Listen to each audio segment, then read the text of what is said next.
Okay, so a lot of people say Syrian refugees can't be vetted thoroughly enough, that we don't have enough resources inside Syria to gather needed information. But here's the thing, the refugee vetting process is actually really rigorous and has many layers.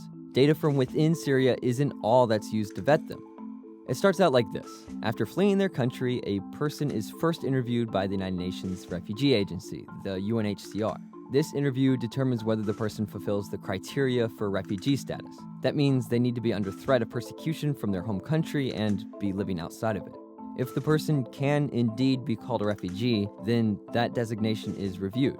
If it sticks, the refugee is referred to a resettlement nation. All of the information collected by the UNHCR is passed on to the host nation after that.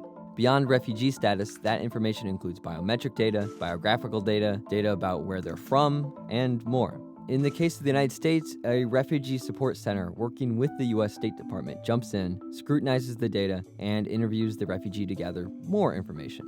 The refugee then goes through more interviews, this time with the Department of Homeland Security. The DHS officers conducting the interview have been specifically trained not only to ask the refugees about their country, but also about the specific regions they come from. This comes with more biometric checks and security checks from the National Counterterrorism Center, FBI, Department of Homeland Security, Department of State, and Department of Defense. Some of these checks are made using classified information. If the Syrian has any documentation, and most do, it is checked for authenticity by the officers trained in fraud detection. In certain cases, social media accounts are also checked. After the security checks, the refugee applicant still needs to pass a medical check and complete cultural orientation classes before moving on.